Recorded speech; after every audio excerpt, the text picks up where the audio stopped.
Le gouvernement Legault suspend la sélection de nouveaux immigrants permanents qui veulent s'établir au Québec. Ce moratoire va s'étirer au moins jusqu'à la fin du printemps prochain. Le gouvernement dit on veut se donner le temps de mener une enquête sur les seuils d'immigration. L'accès au programme de l'expérience québécoise, ceux qui utilisent notamment les étudiants étrangers diplômés, les travailleurs temporaires, sera fermé durant cette période. Et là, Daniel, on comprend qu'il faudrait être patient parce que ça va prendre au moins 8 mois, puis ça ne sera pas avant un an et demi, finalement, qu'on verra là, les nouveaux arrivants, ceux qui attendront. Tout à fait, Marc-André. Ce qu'on apprend, donc, c'est que le gouvernement va cesser d'émettre les certificats de sélection du Québec, donc ces documents qui sont obligatoires pour avoir la résidence permanente au Québec. En fait, l'un ne va pas sans l'autre. Et donc, on s'attaque à deux programmes qui sont très prisés, qui représentent en fait même la moitié de l'immigration permanente au Québec.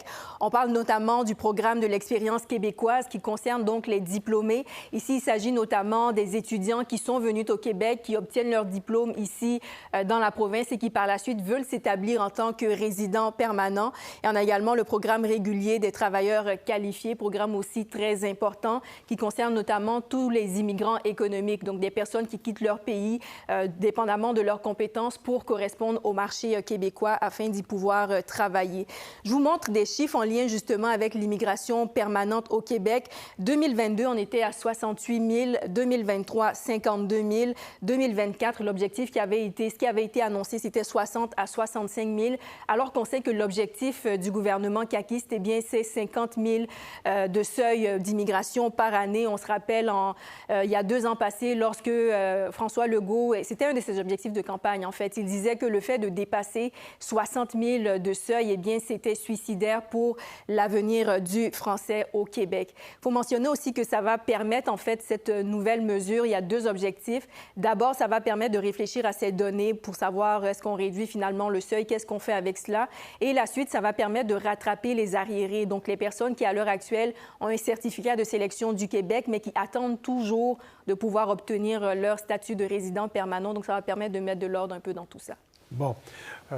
Et le nouveau plan, donc, sera annoncé au printemps prochain, mais c'est pour l'année suivante, là. Tout à fait, parce que selon les informations qu'on a, eh bien, pour l'année 2025, les personnes qui ont déjà leur certificat de sélection, ils ne sont pas concernés, il n'y a aucun changement à ce niveau. Donc, à l'automne, on présente un nouveau plan, et ce plan, c'est là qu'on va décider finalement, est-ce qu'on réévalue le gel en question? Donc, c'est de cela qui va être question.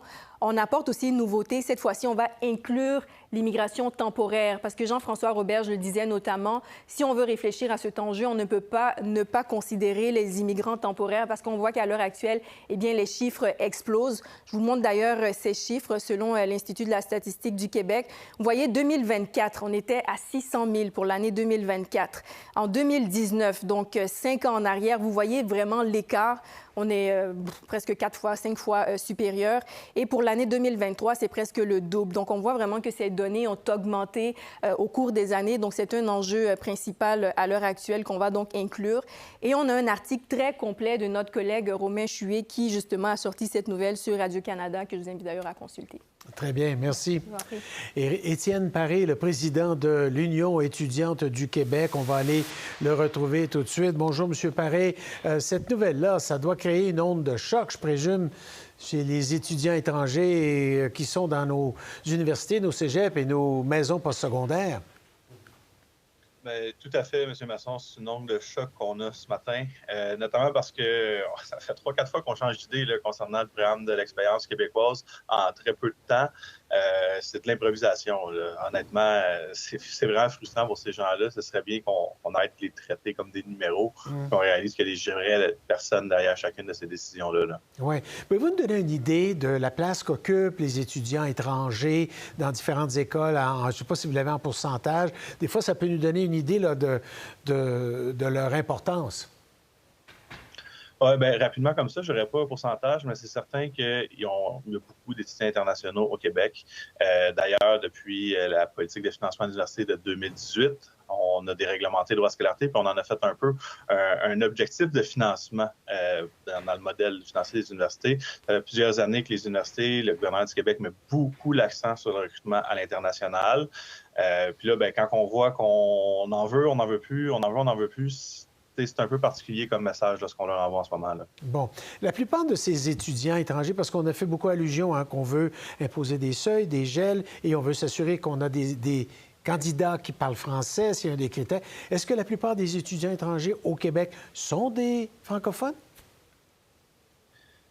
Ben, dans le cas du programme d'expérience québécoise, la proportion générale de francophones n'a pas vraiment d'importance parce que pour être admissible au PEC, il faut être francophone. Il faut avoir fait la démonstration d'avoir soit étudié en français dans son pays d'origine ou en français au Québec. C'est un peu pour ça qu'on s'explique bien mal la décision du gouvernement. Tous les arguments qu'on nous parle pour limiter l'immigration, que ce soit la vitalité économique, la sauvegarde de la langue française, la capacité d'accueil, ça ne s'applique pas à ces gens-là. C'est des gens qui sont sur le territoire depuis 3 ans, qui parlent français, qui ont une formation universitaire du Québec. C'est donc des travailleurs qualifiés. Puis ça, c'est des jeunes. C'est des gens qui vont rester ici après, qui vont payer des taxes et des impôts pour les 60 prochaines années dans un emploi probablement bien rémunéré parce qu'ils ont une formation universitaire. Honnêtement, je suis sidéré ce matin. Je n'arrive pas à comprendre c'est quoi que le gouvernement essaie de faire en ce moment-là. Bon. Est-ce que pour ces étudiants-là, dans le moment, il y en a plusieurs qui pourraient être tentés de dire, savez-vous, c'est un problème ici, là, on voudrait bien être ici, mais on va plutôt aller à, je sais pas, je nomme au hasard, l'Université de Moncton, l'Université d'Ottawa, où je viens de changer de province, là. Est-ce que ce serait plus facile pour eux?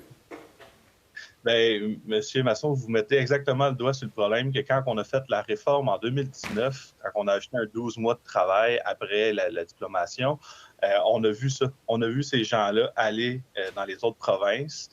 Puis là, on s'est dit, ça n'a pas de bon sens, on perd nos candidats intéressants, on va revenir là-dessus. Puis à 2 reprises, on est revenu là-dessus. Puis l'an dernier, avec la ministre Fréchette, on avait réussi à trouver enfin quelque chose d'intéressant. On avait retiré 12 mois de travail. C'était redevenu une voie rapide pour l'immigration. Puis on nous disait, parfait, c'est l'immigration idéale, c'est ça qu'on veut.